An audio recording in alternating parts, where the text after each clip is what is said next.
wrong tune in the wrong key. Gig nightmares for you and me. Song changed keys and I wasn't ready. Gig nightmares for you and me. Another key change, oh God, oh no. Gig nightmares for you and me. All right, Gig Nightmares. Here we are today with Mr. Michael Boyles, better known as Beenz, and Mr. Gener McGeehan, former, current. Are you still the tour manager or no? No. I assist. Okay, assistant guy for Another Day Dawns. Correct. Here we are today. We heighten. I haven't been here in, I don't remember the last time I was Probably here. months. Yeah. Oh, more than that. You think? It's got to be almost a year. It's been a very busy year. But fortunately, I picked up my Alfie's Pizza. Well, I got my chicken parm. It was very good. Parm. Yeah. Well, the place is called Alfie's Pizza. Yeah. Anyways, Gig Nightmares. So, Beenz, Well, tell the story about the first time I met you. oh, the first time I met you, Yeah. that was at the cancer benefit, the luau. That was No, it was before that. Wait, was that a cancer benefit? That was a cancer benefit. That was the luau.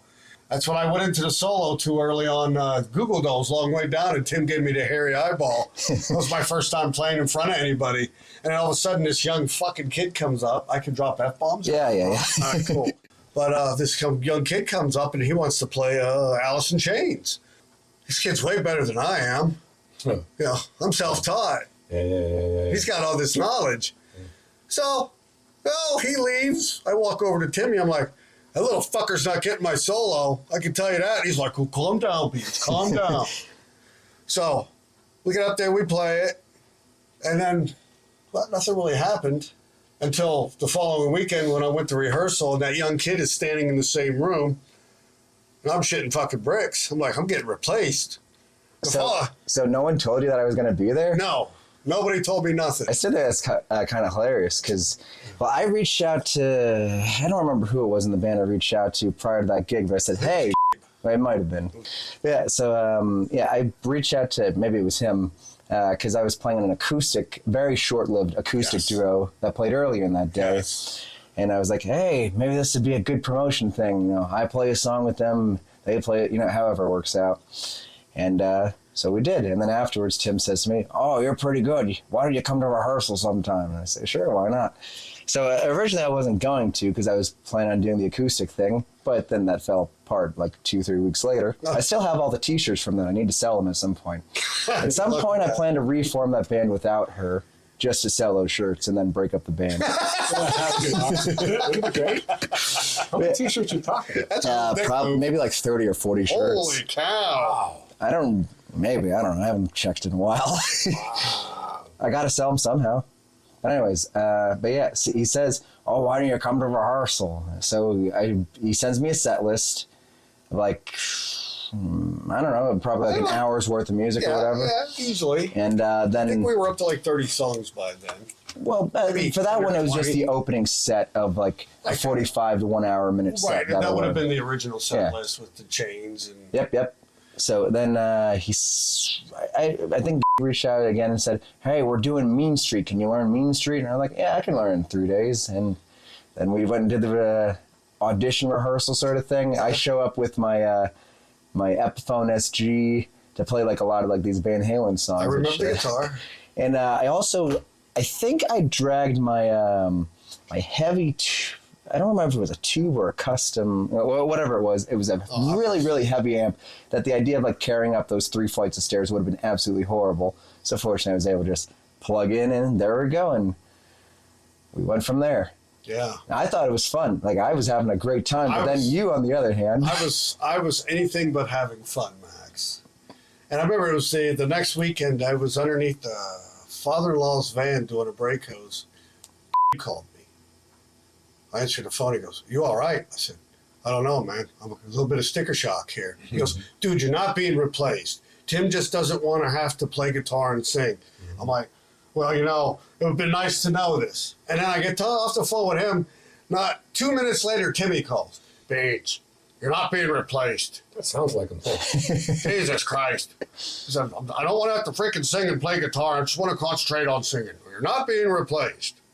I'm like, all right. Well, I'm bitching at him. I'm like, you could have told me he was coming to rehearsals and prepared a guy for it. And then you get that typical, I thought it was funny. Yeah. I didn't find it funny at all. And then, after the one rehearsal, you left. And then Timmy goes, Beenz, I'm going to send Max down to your house so you can teach him how to end the songs and begin the songs. I'm like, wait, what? I said, this kid's like on another level compared to me. He goes, well, you still has to learn the fucking ending and the beginnings of the songs, and you can show it to him. And this way you two could bond as guitar players. Sweating bullets I was. The whole time we were sitting here, I was just like, what am I doing? I think I even said something to you. I was like, I can't believe Tim has me doing it. But I get what he was doing. Yeah. Yeah. And then we bonded as guitar players. Oh, sure. It just turned into a natural thing. Yeah, I mean, I would come down here, well, whether for that or, the rehearsals we would do during the week or whatever, or even just, catching up, having fun or whatever. I would always either go to Alfie's. Now, for how many times I'm mentioning Alfie's, I hope they, sponsor this or whatever. I know the guys. Give you a free something. I know the Gaston brothers, they own it. But yeah, that wasn't really a gig nightmare. But No, but like the one we did for the Flying Aces. Oh, there's so many stories from that. Let's talk about the one that just happened. Oh, you mean the one that happened to Another Day Dawns? Yes. Let's start from the beginning. Well, that's not the beginning. That was just last weekend, wasn't it? Let's start from the beginning of the story. Well, how far do you want to come to the beginning? I mean, does it start with me getting yelled at by the Allentown cop? Yeah, let's start it right there. That sounds pretty good. Well, if he would have been doing his job, I wouldn't have to stop traffic in the middle of Allentown. We were trying to get our rig. The rig's pretty big, Uh-huh. And we wanted to put it in front of the venue so that when we clean out all of our stuff, it's easier to take all the gear out. And Beenz went out on the highway and he stopped the traffic, and the cop yelled to him, "What are you doing?" I didn't hear him. And he's like, I wish I would have. I said, he's doing his job. And he's like, you can't do that. I said, well, he's doing it. And then he didn't want him to stop traffic, but otherwise it wouldn't have. What did I do out back with loading the gear up? You were trying to take it over to the side. I'm like, no, put it at the ramp. Yeah. Nick pulled down the alley. Yeah. We got shit loaded. Nobody's stuff got So loaded. anyway, we all get in the van. It's late. It's about 1 o'clock in the morning. Tyler's girlfriend, Yeah, she drove down from Lehighton. Her car was acting smoking. up. So she parked into the PP&L Center, which was a couple blocks away from the Archer, Uh-huh. which is a beautiful venue, by the way. Awesome. It's a gorgeous venue. Great. A lot of really good bands playing there. It's a great venue. Yeah, You should go down there. great I sound. don't want to get sidetracked here because it's too fresh in my memory to say it. So we decided we'll pull down by the PP&L Center and wait for Tyler's girlfriend to come out of the inside. So Beenz went upstairs. No, you wait. You got to add the black guy pissing on the little police stand that was sitting there with the blue light. Some of that stuff I let go through. Some of that stuff I don't even remember. No, that shit was funny. We come around the corner, and Nick's like, "What's that guy doing?" I'm like, "Oh, he's peeing on it." Yeah. So anyway, Beenz went upstairs and realized it wasn't a good situation to be in. He said, the car is not really leaking any fluid. There's enough fluid in it. Let's get home. So we were downstairs waiting for Beenz to come down with our full rig and our trailer, sitting across the street, and some black girl. Beenz Well, you comes forgot. I already got back in the van. Yeah. So Beenz gets back in the van, and this girl comes up, black chick comes up and bangs on Beenz's window and says, she pulls out a bunch of rock, crystal meth or whatever it was. It was crack cocaine. How do you know? Because it was yellow and it looked like busted up soap. All right. So we told him we weren't interested. So Beenz says, not interested, brother, keep walking. And I said, dude, that was a girl. He goes, I don't give a shit. Keep walking. Yeah. But she proceeded to keep banging on our window to get our attention.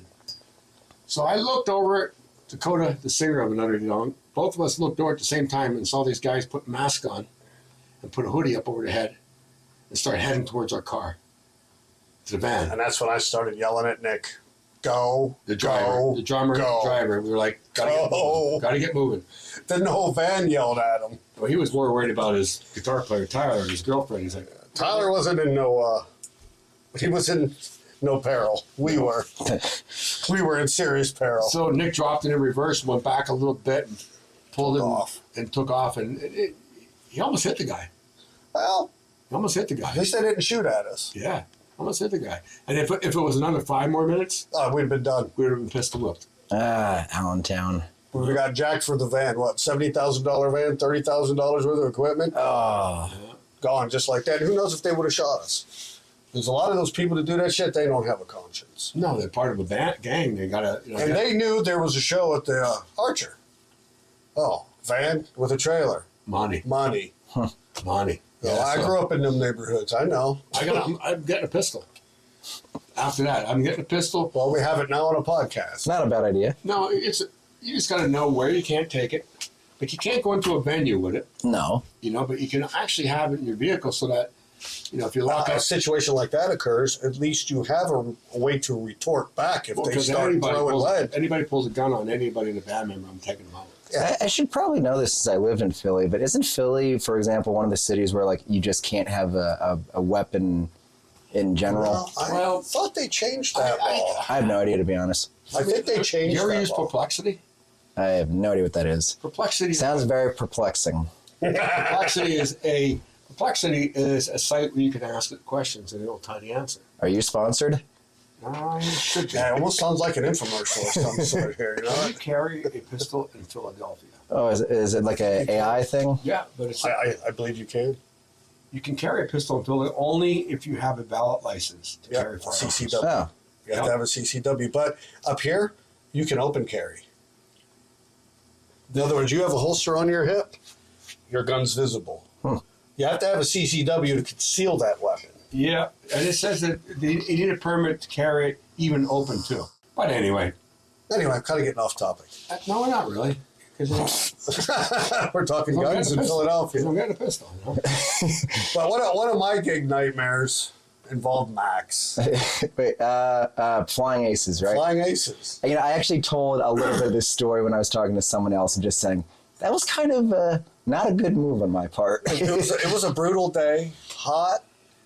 Real hot. Hot enough that when I went to pick up my black Schecter Sinister Gates, it burned my hand. Uh-huh.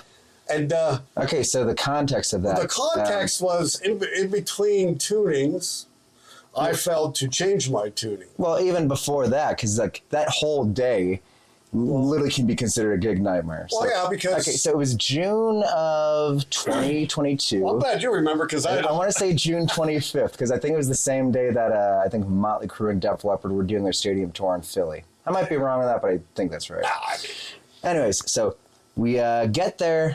They have a flatbed, two flatbeds? Two Okay. car trailers. Wow. Okay, so that's the stage, two flatbeds. We were on 2 car trailers. It's one of the hottest days of the summer. Yes. There's no covering for us. Nothing. We were in the sun. All the, that was for the Flying Aces Motorcycle Club. Yes. Everyone there What is the was Flying Aces? It's a motorcycle club. Oh yeah, okay. And there was probably, I don't know. and there was another motorcycle club at a bar up the road, because you remember... There was? Do you remember the chopper that drove through the crowd of people in front of us? I vaguely remember that. Gabe had a conniption fit because they were like, who we were playing for, they're more of charity guys. The guy that rode through, I I forget. gotta call my podcast to an end. I gotta leave. All right, McGinty. Thanks. Always a pleasure, man. You told your story. I'm always. You did it. Yes. All right, man. Max, it's always good to see you, brother. Always. Keep it going, man. But, Make us proud. but we had that go through. And then, well, actually, that was after I got heated and wanted to tackle you off the trailer. Right, so getting to that part of the story. So Because we're after playing. that, we had the Tim incident. Yeah. Again, nightmare after nightmare that day. That was a nice. So we're playing, and we're out in the hot sun. There's no cover for us. And all the bikers, they're under the pavilion. They're all covered. There's no one standing out. I think Chip Bardo may have been standing. Chip, the only one who would stand out there in the boiling heat. Recording videos. Yes. Everybody else, they were under the pavilion. Yeah, so we play like the first set, I think it is, and we get to Long Way Down. Yeah. And we're looking at it on the set list.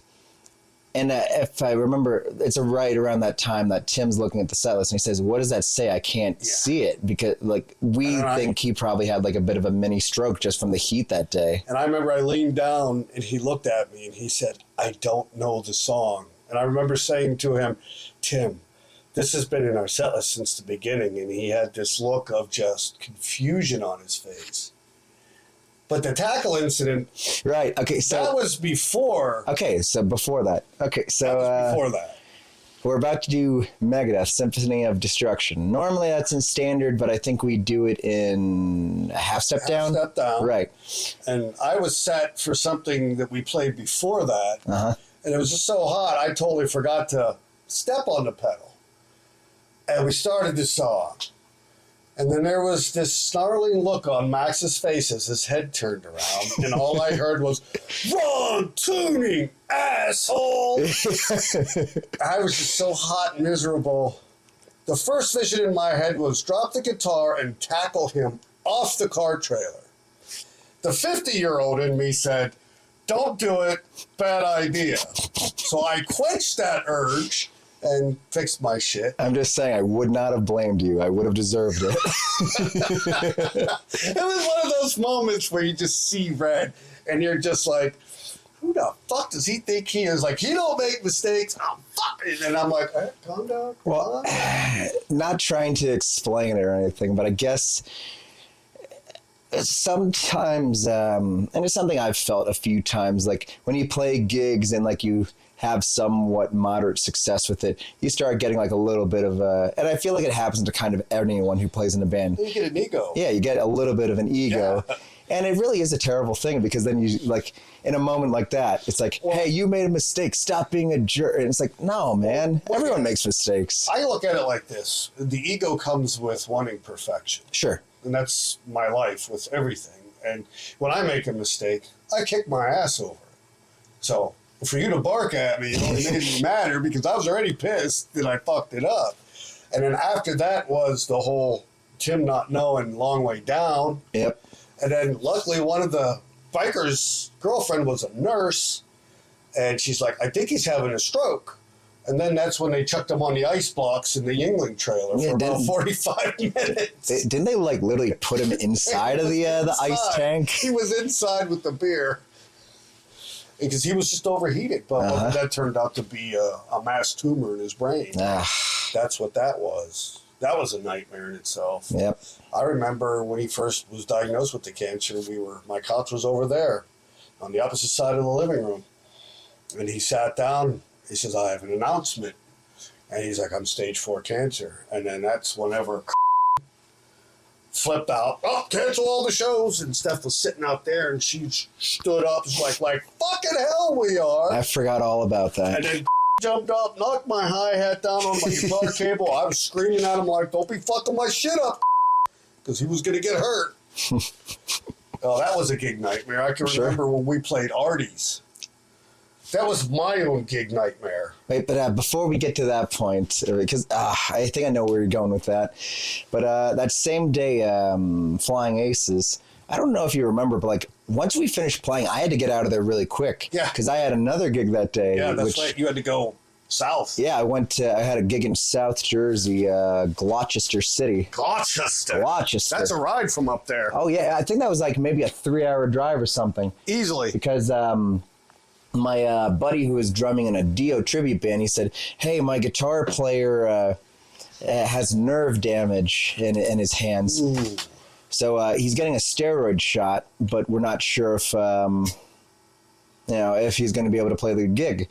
So I get down there. I managed to get there in time and play the gig, help them out. But it was just chaotic. Well, first of all, just playing that gig for the Flying Aces, just you're wiped out from the heat. Yep. You're tired. You're sluggish. Yep. And then you're in Gloucester City. I don't imagine you've been there, but it's like yeah. You just have people just screaming at each other randomly in the parking lot. Oh, yeah, it's a shit show. It's great. I love it. It's a shit show. If you like that kind of excitement, sure. Yep. Go to Gloucester. Done. So anyways, let's go to the Artie story. The Arties was Tim and Steph stopped at Palmerton Auto, grabbed my gear, went down to Frenchtown, New Jersey. Yep. Me and the boy have to hop in a car at 5. We were going on probably, 7? Something like that. I believe it was like around 7. Trying to fucking haul ass down there, traffic, car accidents. It's like, man, we're going to be fucking late. And we're on back roads, I don't know how many times, you see the sign that says 25 mile an hour this way. You're tooling along at 45, all of a sudden tires are squealing. The kids freaking going, Jesus, I don't know the road.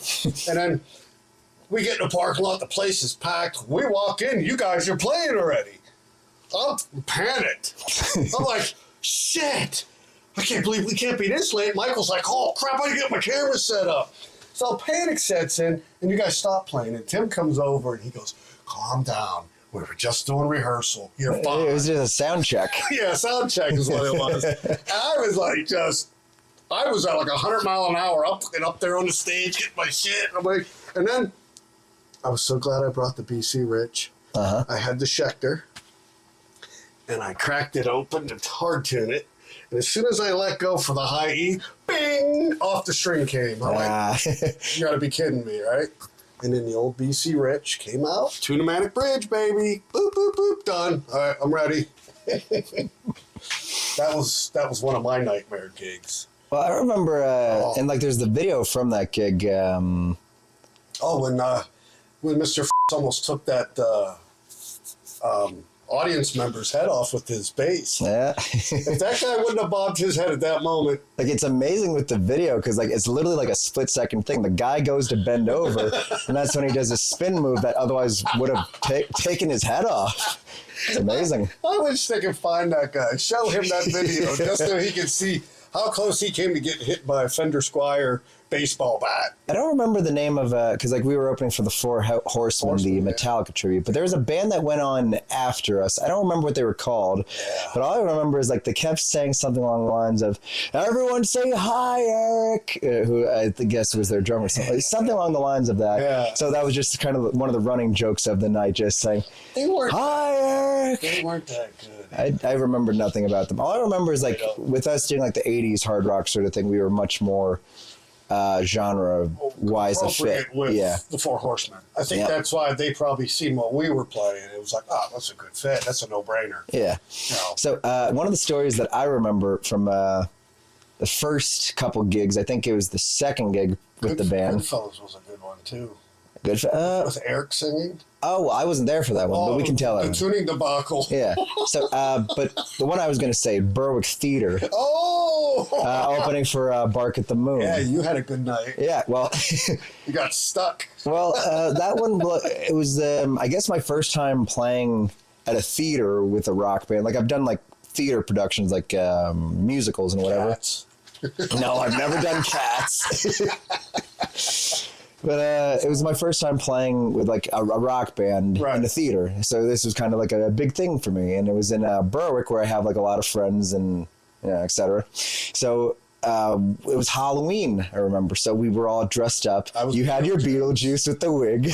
Remember we made Michael was dressed up like almost like Nikki Sixx. Yeah, yeah. And we kept calling him Gabe's kid. Yep. And I think I was dressed up. I had the Tobias Forge from Ghost face paint, like Ghost and then there's Craig. Was he again? Guy. I don't even remember that. He was dressed in an army uniform. I gave him my black wig so he at least looked somewhat weird. You know, we all had like Gabe was Crow. Yeah. Stephanie was what's her name? Harley Quinn. Harley Quinn. Right? Yeah. And then there's Craig. Tim was the Joker, right? He's a Joker, yeah. Because remember, what was it, Rat? This town needs an enema. I forgot about that. No, I didn't. I got a kick out of it. It's a great way to start a show. Absolutely, man. I got to do that at some point. You got to say it like, this town needs an enema. I'm happy you remind me of that. But anyways, the thing I usually think about, there's two things we can note from that gig. One, I think that was the only time that we played Cry Tough by Poison. Oh, was well, he was supposed to sing it, but then he just doesn't start singing. So Tim, he was off stage and he had to hobble off stage since at this point, like he was sitting in the crowd singing it. Yeah. He made his way up to the stage because he was on a prosthetic at that point. Yep. Wait, that wasn't no, I don't think that was the prosthetic yet.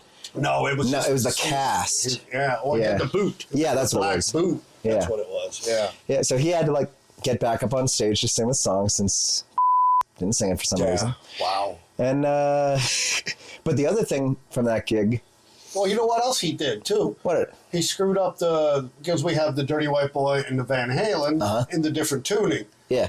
And he played a totally different song when I was already strung up with the right. George Lynch. So And then I had to figure out how to play whatever song it was. I had to figure out how to play with the drop D. Yeah. And I had to turn off my fucking my drop pedal. I remember that. One of those songs, didn't I have to play the solo because of that or something? I don't remember. I think that Maybe. happened. It might have been. But then the thing I remember most from that gig, and Chip Bardo loves pointing it out all the time, when during Dirty White Boy by Foreigner, I get up from the stage, I jump over stage right to the speaker Yes.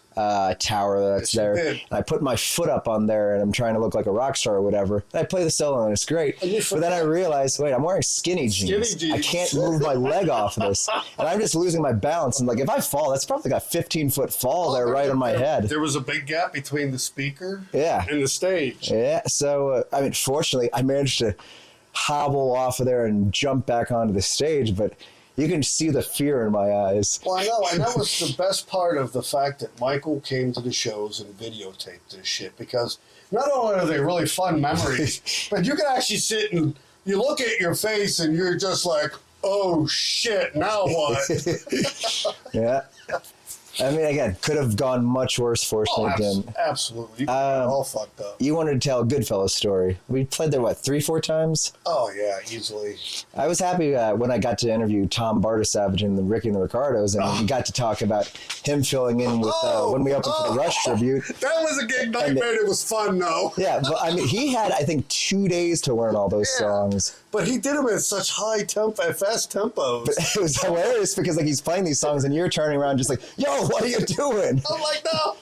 I'm like, Tom, too fast. And a lot of times I was just turning around watching him because the band's entertaining. Yeah, well, he gets up and he starts just like beating the shit out of the cymbals and all that. Up, jamming, but he never misses the beat. He don't, you know, he's got the, well, like Megadeth. How do you learn all of those fills in that short amount of time? Yep. I don't care how good you are. But he also told me that he more or less didn't have a monitor mix for that show because again, it's Goodfellas. You never have good sound at Goodfellas. Jesus Christ, how many times? Yeah. Oh, but so the story, the story. the gig, I wasn't there. Yeah, that gig. You weren't there. Yeah, but so Tim was playing guitar and you were opening for Not Crawford, but the other McGovern. McGovern played. Oh, okay. Yeah, McGovern played the other guitar part. Or no, was it Timmy? I'm pretty sure Tim played that. Tim played. That's right. Tim played. And Eric Zygmunt came up and we were doing Love Gun. And at that point, Tim couldn't modulate well. So Gabe's responsibility was his pedal. The drop tune pedal, The drop pedal. So for listeners who don't know what a drop tune pedal is, sometime I don't know how many years they came out with it. Like 5-10 years ago, Digitech came out with a pedal that if you press the button, it basically changes the tuning of your guitar. Okay, so if your guitar is in standard tuning and the song is a half step down, like let's say like something like Sweet Child of Mine or whatever, rather than having to put on another guitar and it takes time and then you have to carry another guitar, with the drop tune pedal, which they also have in like Line 6 products and whatever, you can just change the tuning of your guitar right on the spot. Yep. Well, more so changing like the signal that goes. Yeah. Yeah. Pretty much your guitar stays in standard tuning, and this allows you the ability to drop your tone or your note, your tuning, down to the song. Yes. Unless, of course, it's AC/DC, where however they freaking recorded that, it's always off. It's not, it's not, 440. Or the classic Van Halen stuff. Yeah. It's all weird. But anyways, okay. Getting off topic. So, you guys were playing Love Gun, right? yeah. Fuzz busts into the and all of a sudden we're out of tune. Timmy and me are out of tune. So it's chaos. Gabe goes over, and I don't know what he did, but I didn't know he went to the pedal. I thought it was me, so I'm like, oh, fuck it. I step off my button. He does something. We're still out of tune. So Eric Zygmunt at one point stops everything. And I can't remember what he said, but the whole place erupted in laughter. But I know for myself, I was squirming. Because no matter what I did, every time we went to start the song, we were out of tune. Uh-huh. And it's because Gabe kept going the wrong way with shit. Ah. Well, it's funny though that you mentioned. It wasn't me this time. Sure. But it's funny just mentioning like the AC/DC and Van Halen songs being kind of like in between E and E flat. Because I remember, I'm just reminded right now, a gig with 80s Revolution. We were playing, I want to say September 2023. A place that no longer exists. I think it burned down actually. Nice place. We were doing, I don't remember which song we were doing, but it was towards the end of our set. And one of our singers, Chelsea, her father was there. And he likes walking up and just yelling, "Eruption!" Even though technically it's not an 80s song, but whatever. It's Van Halen. It works. Van Halen. People like seeing that sort of stuff. So we play it. 80s? Oh, yeah. But anyway, But it's not that genre. Well, I mean, we do Van Halen songs every now Oh, and you then. do? So, Well, yeah. yeah. Well, anyways. So he comes up and he says, "Eruption!" So the rest of the band's like, "Yeah, go ahead, why not?" So I play it and it's fun. Played it how many times. But then Brian, the band leader, bass player, he turns to me and says, "You really got me." I'm like, "Yeah, I know, why not?" So I start going in it. Yeah. But the issue, it's Van Halen, so I'm usually thinking half step down because, like, again, it's either in between, it is in between. So usually I just think to accommodate for singers, you would go a half step down. Yeah. Apparently, the few times that the band has done that song before with a previous guitar player, they would do it in standard. Oh. I wasn't aware of that. That's a problem. So we're playing it, and the whole time, I don't know if I had something wrong with my intermix or whatever, but I could only hear myself. And then everyone else, I guess, I don't know what everyone else was doing, to be honest. I think Brian was playing in standard. I don't know what our keyboard player was playing. There isn't really keys in that song, so I guess she wouldn't really have anything. So, like, whoever was singing, what were they singing it in? I have no idea. I don't remember. Probably standard. Or they could be doing David Lee Roth key where it doesn't matter where No, it's a spoken word with a little wow, wow. Yeah. The other gig nightmare, you weren't at that one either. Which one's that? That was when we opened up for Adler. Oh.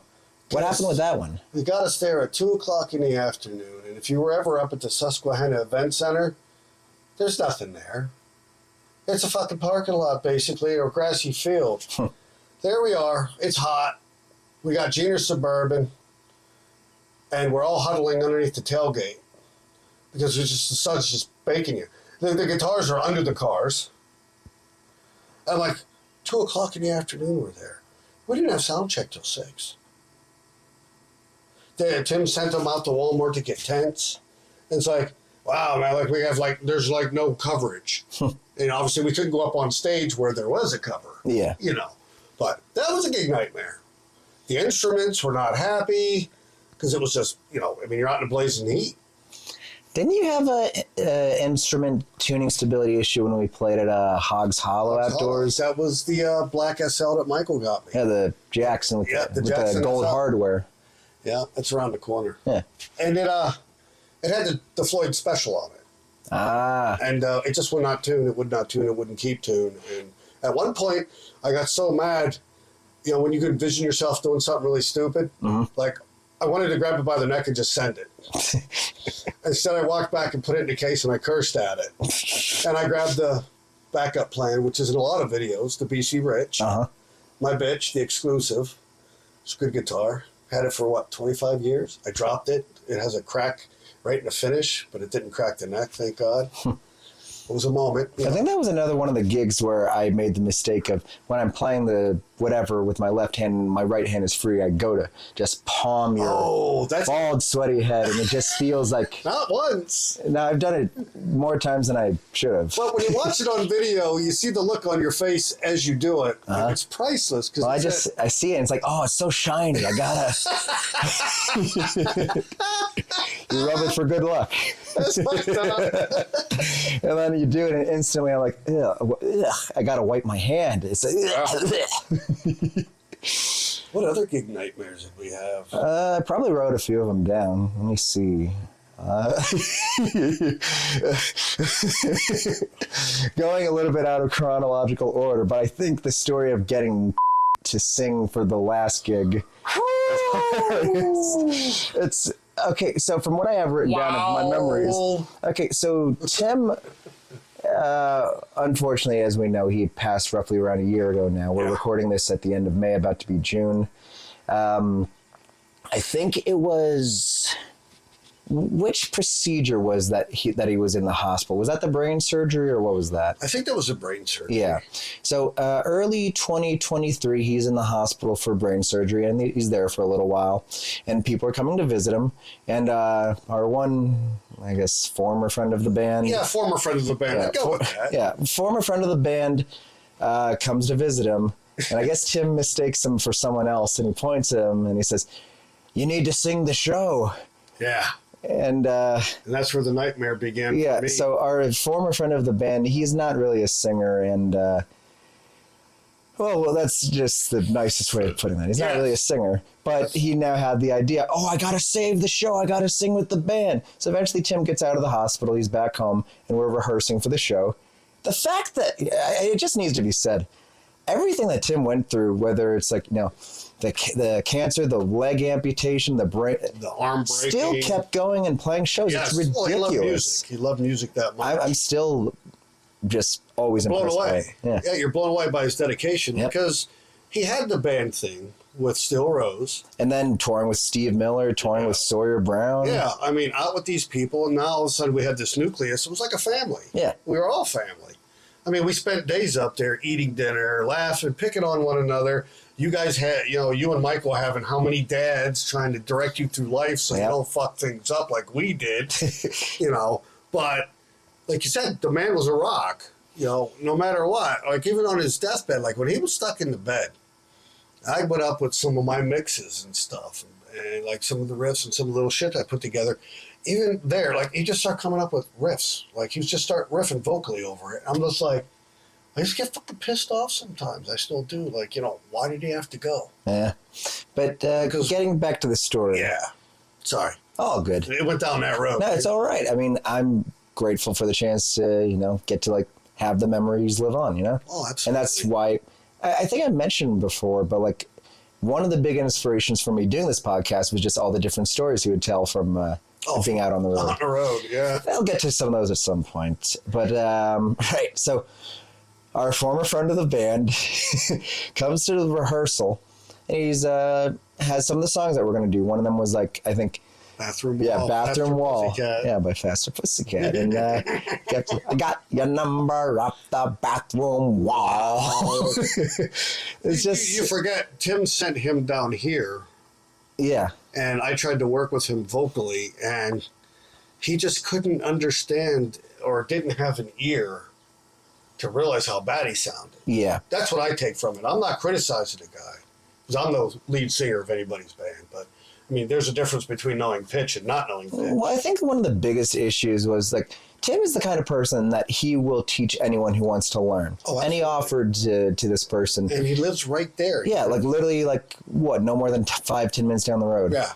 And Tim said to him, "Hey, if you ever want to come over to practice and I can give you pointers, you're more than welcome to." And I don't believe he did a single time. No, Tim said never showed up. Nope. So he came to maybe one more rehearsal thinking, okay, maybe this is going to be better. And if anything, it was just worse. So, well, fortunately that didn't happen. But it's still just the idea, the premise, the initial premise is so funny. He's saying, Tim being on whatever medication. He was doped up. I mean, brain morphine surgery. or whatever. Yeah, they had him out. And he just points at us, "You got to do this. You got to." What I thought was funny is when we were done with our set. And then the headliner, T/Roughhouse, went on. T/Roughhouse. And that one song, they brought him up because he's been a fan of theirs for all his life. Yep. And there was that point in that song, we were out there in the middle of the floor, and there was a thing in there, it was "fuck you," and it was definitely directed at us. Yeah, you could feel it. You could feel the energy of him, just like "fuck you," And he sang the song, and remember, he had some good points. I didn't criticize him whatever. He was good with the pitch. We were both like, "Oh," but there was only that "oh" moment one time in that song. Yeah. Well, I mean, it's not a particularly difficult song to sing. It's supposed to be more like a crowd participation song, I think. Because then everybody sings along. Yep. That's funny. Yeah, that was interesting. That was a squirmy moment. Yeah, do you remember that? That was really squirmy. You remember when we played at maybe I shouldn't name the name of it since I might play there some point in my life again, in Bethlehem, a place. Oh, yeah, that show. Yeah, the outdoor one in summer. Yeah. Just so many things kind of went wrong with it. For one thing, we didn't. They only had one power outlet for like our whole setup. They had 4 extension cords. Yeah. And they ran a long distance. And if you know anything about electricity, the further the distance goes, you lose. Yeah. How many times did our everything just shut off? A couple times. I can remember Tim almost exploding because it was so difficult to figure out how we were going to run all the power. Yep. And then the graffiti cannons. Confetti cannons, yeah. Yeah, that was That was at the end. That was a sore spot. We fired those, and then, well, as we're leaving... The game incident with the chair. Oh, wait, did he, like, accidentally kick a chair over? Yeah, he had his foot on it, and he was playing, and when he took his foot off, the floor was smooth, and it slid a little bit, and the guy started screaming at him. That was a hot, sweaty show, too, underneath that tarp, and it was just baking us. Yep, and again, we had couldn't... that big fan, and they wouldn't let us use it. No, and, like, I had my floor fan, but I don't know if I was even able to have that on just because of everything getting shut off. Yeah, we power didn't have enough overloading. juice. Yeah, that was awful. It was terrible. That was a terrible one. I remember between set breaks, I would just go inside because I think there was like an ice rink or something there. I would just run inside to the ice rink. Until they closed it down later. Oh, right, they did. And then we couldn't go in there no more because that was nice. You go in there, you get cooled off. You know, maybe it's okay that I don't play there ever again. Yeah. I mean, maybe it's different now. You don't know. Maybe, I don't know. Maybe they learned how to do it the right way. But I think that's most of the nightmare stories that I remember from Livin the Dream. I'm trying to think if there's any more. There's probably something more. 'Cause, like, there's like the annoyances that come with like every sort of I guess gig. we shouldn't talk about the zoo bar and the night that Gabe's guitar jack quit and we left up there. And, No, I don't remember. Tell me about that. oh, really? No, tell me about this. It involves... Was that the one with the prayer circle or something? No, it involves another band. Okay, don't mention the band then. Or I'll just bleep it out later. Whatever. Oh, okay. The night we were up there, we all left. Oh, right. And the whole bar emptied out. Yeah, well, that happened a few times. Yeah, they didn't want us to open for them anymore. I thought that was amusing. No, absolutely. It was an amusing thing that, and, you know, not that we were trying to do that. Was having shit fits because he spun the nut so many Well, times. the thing I want to also mention about him, and I also might end up bleeping his name out just to... I don't care. I mean, I'm not trying to get myself in trouble. You're not or trying to whatever. be like that. No. I like but I don't like It's just the way it is. You know, I don't like what he did, how he left the band. Yeah. As far as a person, I like him, but I don't like his actions. Well, one of Exiting the band. the two things I want to... Oh, what was the first thing I was going to mention? Ah, dang. Well, I remember the one thing I was going to mention that stuck with me. I've probably mentioned a few times. How many times at the zoo we would be playing, we would be loading in the PA and the lights, setting up all the lights and like breaking it down. And he usually wouldn't help because he said his job was to print out the set list and bring the set list. You remember that? I don't remember that. Well, that... I think I would have had something to say about that. Well, that happened at least once or twice. Like, he would usually be going around talking to people, socializing or whatever, which that's important to do, don't get me wrong. It's important to have that, yeah. But then once all the people were gone, he would... Well, again, he printed out the set list. That was his job. Yeah. But the other thing I was going to mention, the one day that we had 2 gigs in one day, we played the Scream Queens in Pottsville. Queens, then we went to was it Shendo? Shamokin. Oh, Shamokin. Rock the Block. Yeah. And we were huddled under that tiny little tent. Yep. Well, in all fairness, that was a bit of a booking confusion sort of thing. Because they have the stage we're going to be on. Yeah, they have that main stage, the pavilion. But I guess somehow they didn't realize that we were a full band. They thought we were like a 2 or 3 piece. So they put us under a small tent with a very small PA system. Kind of sucks, but hey, it is what it is. We still rocked the place. Yeah, we did. Absolutely. People had a good time. People came to see us. That was a fun day. I remember the sound guy who was running that, you know, obviously he was embarrassed when he found out, oh, the full band is playing? Oh, man. I'll try to do my best. And we were professionals, but I remember just kept being sassy to him and just kind of talking back. Well, because that's just his nature. Well, yeah, and unfortunately for us, like it ended up burning a couple bridges for Really? us. Like, I didn't know that. I'm pretty sure that's what happened because like I kept following up with that guy saying, "Hey, we had a really great time playing. Hope we'll have us back." And that guy kept saying specifically, "Until I get an apology from him, I don't want to have you guys back." I didn't Like, know that. Max, you're my friend, but I don't want to have to deal with Slash wannabe. That's what he said, Slash wannabe. That's pretty good. Yeah. You know what? I tell you what, I think I had the most fun when we did the mini tour with Bark at the Moon. We played some good shows. Sure, that was fun. There were some good places we went. You know, it was enjoyable. Hanging out with those guys, it was always fun. Like when we did that one with the railroad cars. And like the green room was in the one room of the railroad car. Where was that at? Was that Sunbury? I wasn't at that one. That was Northumberland, though. Oh, that was Northumberland, yeah. You weren't at that one either. Nah. Is there anything else? I'm trying to remember. I can't. Off the top I mean, of my head. those are most of the ones that I had written down. I mean, we didn't have too many nightmares when we played. No, I mean, it was usually fun. Yeah, we always went up and had a blast. Well, there was the one night up at Finnegan. Yeah, I was just literally thinking of that, where we had the big... Never forget that night. I remember just You had for that whatever whole reason. blow-up. Yeah, like, I was just saying to Tim earlier in that day, I really don't want to go play this show. I really don't want to. And he was saying, I don't remember what he said, but obviously before the gig, we had a big conversation. To be honest, I don't really remember what it was about. What was it about? Well, I was sick of the crap. You know, God rest his soul. I mean, some of the shows where Tim was nasty with stuff, I didn't want to be involved in that. I'm here to have fun. Sure. And that, like, leading up, and that was the cancer. Yeah, that was the Stuff. brain cancer. Yeah, I mean, it made him switch and just become angry, like with the light rigs and stuff.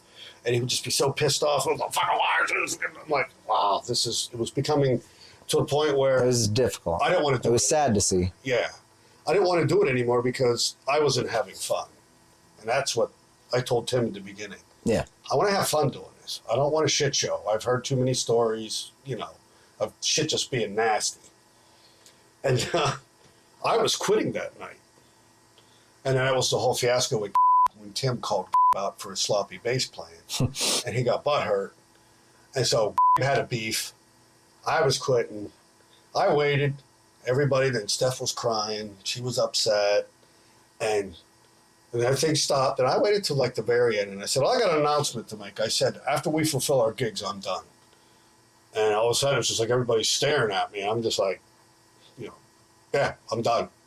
And then everybody went about their thing. And then we finally went to go up and play. And we were getting up on stage. And I will never forget. You looked at me and you said, so Beenz, going along with the band going forward, what would you like to see? And I looked at you and I went, Max, did you not hear what I said when we were all talking over there? I said, after we fulfill our gigs, I'm done. And then Gener talked to me. He goes, dude, you don't want to quit. I said, well, I'm not having fun. And I came back and things kind of got better, you know, and then it was fun again. Did I really say something like that? Yeah. You were kneeled down. I think you were plugging your fan in by your pedal board. And I was coming across the stage, and you had asked Gabe, you asked Tim, and I think you asked Fuzz. And I guess I was the last on the list. I think I was just trying to figure out, okay, what's a way that we can all move forward and not be miserable with what we're doing? Right. But it was probably a conversation that should have happened weeks prior. Oh, yeah. I mean... Then again, I mean, I wouldn't consider myself responsible for anything that went on with the band, but like... No, but we all have a hand in it. It's a team effort. Yeah, exactly. It's a marriage. It's a family. And Yeah. you put up with each other for how many hours a day rehearsing. And I mean, we did a lot of rehearsal. I remember there was the one time after, I think we opened for Tease and Roughhouse again at Goodfellas, where I just remember being, I'm going to end up bleeping his name out. I've mentioned, name dropped too many times. Anyone who knows the band is going to know. Oh, yeah. It's yeah, but anyways, so I remember after, like, that just being frustrated with that gig because he was particularly sloppy that night. He later said that he couldn't hear his bass or the drums that well or something, but the timing of everything was just very off, and I was very disappointed. Well, there was a whole lot of... I mean, how do you stop playing? You're the bass. You and the drums are the driving engine that carry this. Yeah, I mean, don't get me wrong, showmanship and whatever, and like the stage show is important, but like, I think ultimately the music should always be first. There has to be the quality. Yeah. You know, like Dirty White Boy was such a comfortable song to play that I could be animated more. Yeah. But like, you know, with the Van Halen, some of the Van Halen stuff, like, what was the other one we did? Not, Mean Street. Yeah, Mean Street was always fun to play, especially when you get into that funky part. You know? Absolutely. And then you can't help but start grooving because it just grabs your soul. You know, grabs your soul and just says, you got to move. You know, and that's, you know, that's the best part of playing music is it grabs your soul. That's the whole point of music. I think that's probably most of the Livin the Dream stories. Every now and then I like recounting stories that Tim's told me from like the Steel Rose days or anything like that. Like the one I always like telling other people, and like some of them their eyes like pop out of the back of the head or something. It's just ridiculous. But, like the one that I always think of is when they played someplace, I think in maybe Pine Grove or wherever, probably I guess 30-ish years ago at this point, where they have their own lights, they have the PA system because they were a self-contained unit. Yeah. They go play the gig at the club. And the club has like old wiring and whatever, really bad. I can't remember this story. They pack up, they drive away, and they can see in the rear view mirror the club just burning down because like all the circuits were fried. Yeah. He told me that one. Yeah. Yeah, I remember he never drank because he had an alcohol allergy. Oh, is that the one where he had the water and the vodka bottle? Yeah, the water and the vodka bottle. Yeah. So they're playing at I think Plaza Lanes in Pottsville, which has been gone for before my time. Yeah. And he's got the vodka bottle and he's drinking his water. And some guy in the front row is just trying to catch up to him. Matching so they're trying to match him. And the guy ends up passing out and needs to get taken away. So Steel Rose is playing again the next night. I'm assuming Steel Rose. They're playing again the next night. And the guy comes back to see them again. He says, "Whoa, man, you're hardcore." I have no idea he's drinking water. Yeah. That's the best. I love that. That is such a dick move, you know. Drinking that guy under the table, literally. Drinking him under the table. I like the story of when he was playing with Illegal Addiction and they were going to do Cocaine by Eric Clapton. You remember this? So he says, "Come on, Donnie, let's do some cocaine." Yeah. So then Don's father comes up to him afterwards and says, "Listen, I don't want you playing with this guy anymore." He's trying to get you to do cocaine. That's funny right there. I can think of another funny, but we can't drop names. No, well, then I'll bleep it out. That's fine. When we played down at Birdsboro. Okay. Oh, Hawkeye. That guy. What Hawkeye said to a certain individual, to the effect of, "They sound like the boxes they came in." I had to walk away because I started laughing. I couldn't help it. That guy was such a dick to everyone. It was kind of funny. Oh, you know like he was upset with the band wives who were there. Yeah, he yelled at Mickey. Yeah. "I'm the bass player's wife. I don't give a shit who you are. You're getting off the stage." Like I think Hey, he meant business. He didn't mess around. It's really a shame though. Like I've had so many uncomfortable experiences with sound guys. We. 80s Revolution, we got rid of our sound guy about a year ago because he was also just a difficult character. And it's just it's ridiculous. I've met some really great sound guys. We played Havana and New Hope, and the sound man and his wife, who runs the lights, they are some of the best people ever. I always love the mix I have there. We're playing at tomorrow we're playing at Jenks in Point Pleasant. The in-house sound guy there is great. Yeah. You can work with some really great people, and then you can work with some people. Yeah, but that's kind of just life in general. Sound guy. All right. Up in Berwick and with Mark at the Moon. Yeah. High as a motherfucker. He had issues at times. Man, did we ever get a sound check when we opened for them? I have no idea. I don't think we did. I don't think that if you call it a sound check. A line check. Yeah, maybe a line check. There's the other. Oh, no, I forgot it. What was that other one? I just thought of one. Oh, when I had to take care of Michael. Oh, it's not Lakeside Ballroom, was it? No, not Lakeside. That was Stephanie. Oh, right. That's when... Also had too much to drink. oh my God, too much to drink is right. No, the Goodfellas, what was it? The last. Oh, right, the last benefit. I wasn't there for that one. I don't think either. Everybody was buying Michael shots of Harley Davidson. The kid don't drink, and we didn't go on till like 11. And all the other bands were playing because we all had to get up and do a shift with a different band. So I remember I had to learn that Eldo Nova song. I had to get Michael up to the balcony to his camera. He was so shit-faced. I get him up there, and then he goes, I gotta pee. I'm like, can you make it down the steps? I got it. Well, he don't come back. I'm watching Tim up there playing with Troy, him. That would have been Guilt Trip. Maybe it wasn't Guilt Trip. No, it was with, what's his name, that kept coming in from out of state. Might have been, no, it wasn't Still Rose. That would have been Steel Rose if it was them from out of state. It was Still Rose because they sounded pretty damn good, man. Okay. And all of a sudden, I got Fuzz standing next to me. He's like, Colada threw your kid out. I'm like, what do you mean he threw my kid out? He goes, he went into the bathroom to piss, and when he was walking out, he was leaning up against the door, and, that door swings both ways. And I guess the door opened, and he went straight to the floor. And he just laid there, sprawled out on the floor in the back of the bar. So I go down. I go outside. He's sitting at the top of the steps on the side that go to the balcony from the outside. Yeah. There's the garbage cans at the bottom. And I'm looking up at him. I'm like, Michael, are you okay? Yeah. Tumbles down the steps, hits the garbage cans, they go flying. He's laying in a heap. His glasses are like this. And he's like, I'm really drunk. I look at poor Brady Day. Yeah. I looked up, I was like, dude, can you help me get him to his car? We both hook arms, get him over to the car, get him in the passenger seat. I think I could go back in now because we're getting ready to go on. And all of a sudden I hear, I gotta pee. And we're parked on the guardrail, and there's this little Schuylkill River. Yeah.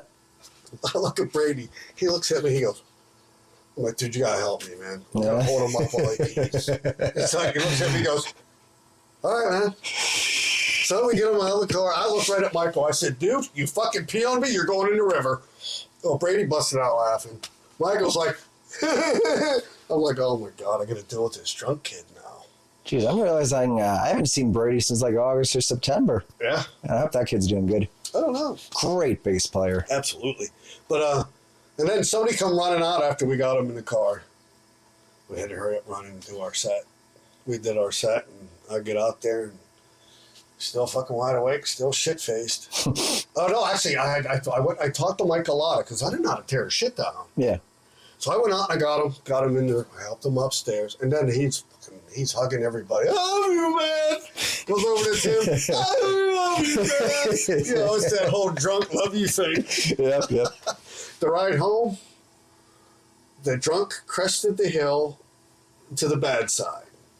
He started crying about his mother. And then he started self-pitying himself. That's when I looked at him. I'm like, we're not going to do the self-pity shit here. You want to bitch about your mother? That's fine. I can agree with you on that. Got him home here, fed him pizza at like, I don't know, 3 o'clock, 2:30, 3 o'clock in the morning. Drove him home, walked back home. That was a pretty wild night for me. That was like a gig nightmare. All of a sudden, my kid's thrown out of the bar. He's fucking wasted. I'm telling people, stop buying him shots. He doesn't drink. That's the first time I ever seen him inebriated. That was a pretty wild night. I wish I was there for that one. That was a good night. And then the first benefit was pretty cool. That was a fun one. That was definitely fun. There's so many great memories over the years. Just the stuff we did. It's like whenever there was that show that we didn't play.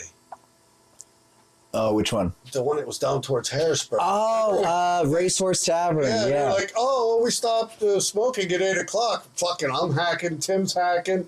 Well, and then we went to Fuddruckers. What was the asthma, right? Yeah. Yeah. Was it a cancer? And Right. That was a kind of a gig. Yeah, I drove something like maybe. I think I drove from Philly to somewhere else. I drove like 3 hours or something just to get there. And then, we can't do the gig. Time to drive 2-3 hours back home, I guess. We went to Fuddruckers. Fuddruckers, yeah. And we all went around that turn and on the wrong side of the road, just like Tim was. Did we? Yeah, nobody knew the back road. We come around the corner, man, all of a sudden I see Tim, he's on the other side of the road. I'm like, holy shit, that's tight. or the night we left out the ballroom, going through fucking Monoy City with the cop following us and everything. All been drinking. Oh, yeah. Gabe, it's only 20 minutes away. He's very good at telling time. My current drummer Eric is the same way with time and distances. I love him, but he'll say, "Oh, it's right up the road. It's 30 minutes down the road." Oh, we played there. We played there last year. No, it was 10 years ago. That was the one where I was pissed because I was out in Johnstown. Right. I remember we were trying to get what's his name to play the guitar. Oh yeah. I can't remember his name. Yeah, and then he. I'm gonna have to censor that name also. Gotta stop name dropping. It was just. I wasn't, and it wasn't good. So I said, "All right." So me and Jen Dar drove out, and then the other band that you played in cut us short of the time we were supposed to play. Yeah. That made me mad. I was a bit ticked. I almost went over and said something to him, like, "Dude, I drove 3.5 hours to play longer than 45 minutes." Yeah. To me, 45 minutes is a warm-up. Sure. Because after that, it's butter, because you know the song. Now I'm a little more comfortable. I'm not all fucking, I feel like my head's going to explode. And then Gener's always like, "Oh, you should go high. You play better when you're high." I'm telling you right now. I'm like, no, I don't want to be up there and be like, oh. I mean, that's what's dangerous about it. Sometimes, exactly. Sometimes it's you can be in a very interesting sort of atmosphere with it, and sometimes you can forget a song that you've just played a million times. Exactly. They call that short-term memory loss because you smoke pot. Yeah. So many great memories. And I still think of one of the things that always sticks with me from the very first rehearsal / audition, whatever, when I came into October 2020. I remember Tim said to me, probably in the kitchen, I think it was. Maybe it was upstairs. I don't remember. But like he said to me at some point, "Listen, you're not going to stay in this band forever. This is a stepping stone for you to go on to do bigger things." We all, like me and Timmy, would always talk about it. Yeah. And about, your next move, what you should do, as far as moving up in the music world. Yep. And I always think about that now. Anything I'm doing now, new opportunities, anything, I'm always just thinking, okay, I know that. Well, I mean, hell, he told me how many times, hey, even when I'm gone, I'm still going to be here in your corner. And I always think of that. Well, because you have the memory and you have the knowledge that he passed on. Sure. It's like with, I've told Michael the same thing over the years. Started Key Couriers, driving a truck, bitching about it. Michael, these jobs that are coming next are all stepping stones. Yep. Now he pulls double trailers for FedEx overnight, makes great money. He's happy. I don't have to hear him complain about his job anymore. It's awesome. It is. Other than that, he calls me at like 7 or 8 o'clock at night. He's got a headset on, and he's trying to have a conversation with him, and he's screaming at other motorists. They're cutting him off. I'm like, "Michael, I'm going to go back to playing guitar. I'm not going to be on this phone here to listen to you scream at people." And that's what I do. He hangs up, and I go back to playing guitar. That's my life. So we're currently going on about an hour of recording now. Do you have anything else you want to say? No, man. I can't remember any. But if I do, I'll leave you a message. Sounds good. But I don't know if we really had any other catastrophes while we were out playing. Nope. Mostly good memories. Oh, there was the one where Fuzz's kick drum fucking went haywire. That was up to Zubar. What happened there?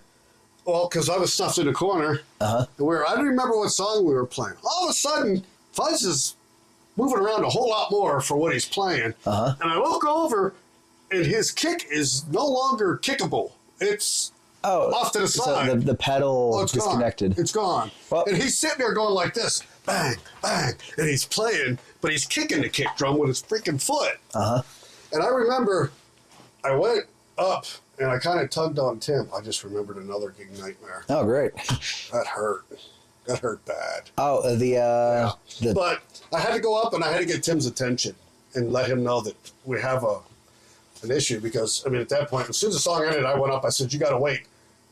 Fuzz don't have a kick anymore." Yeah. So he did his little banter thing, and then we were good. But the best one was that New Year's Eve show up at the Zoo Bar. And Tim specifically said, stay away from the confetti cannon. Yeah. And in the course of shaking the balloons out at midnight, I apparently stepped in front of one. Yeah. And it hit me so hard it almost knocked me the fuck out. You basically did Metallica up at that place in Canada in '92, stepping out in front of the fire. Yeah. And Tim's sitting there with his prosthetic leg on. All he could do was go, "You all right, bud?" And I was standing there, I went partial black, but it must not have been enough to take me over the edge. And I reached because I couldn't feel my ear. Oh. It stunned it that bad, and I made sure that it was still attached. And I walked over to him, and he put his arm around me. He goes, "What did I tell you, bud?" I'm like, "I lost myself shaking the balloons out, Timmy." Or whenever another certain band that we did that one show with up there that has a big EC Gibson, like ES35, 335 he always plays. They're not really that good. They play a lot of... Oh, right. They fucking broke the antenna on my wireless unit. Oh, they did? Yeah. Oh. I came back over after our break. Nothing worked. I had nothing. And I ran direct. That really wasn't a gig nightmare. That was just me going, all right, we're going to go direct with the cable. It's good. But yeah, that pissed me off. Still but sucks. I fixed it, so it works. But yeah, that was a gig nightmare for me, though, when that damn thing hit me in the back of the head. Wow. Talk about a wake-up call. Sure. No, I think that's it. It's all right. Well, Beenz, it's been a pleasure chatting with you for Gig Nightmares. Thank you for... Thanks for having me. This is your house. Yeah. It's a very nice house. I like all the guitars on the wall. Well, there's 29 of them. 29. Good number. It's good. I sent my one of my a customer of mine. I just sent him a picture of him. He goes, "Man," I love it. Automotive and guitars, man. It's cool. Can't beat it. Well, so it's like, I'm glad I'm divorced because of the situation. Even now with his mother, she's just going off the deep end, and that would be me. I'm glad she divorced me. So you can just say, "I'm glad I'm divorced," Yes. and most people are just going to agree. Yeah, absolutely. I'm glad I'm divorced. All right. Well, again, Beenz, Yep. It's been a pleasure. Been a pleasure, brother. We hope you enjoyed this week's episode of Gig Nightmares. Gig Nightmares is an independently produced podcast made possible by the support of listeners like you. If you enjoyed this week's episode, we would appreciate if you left a rating and a review for us. Gig Nightmares.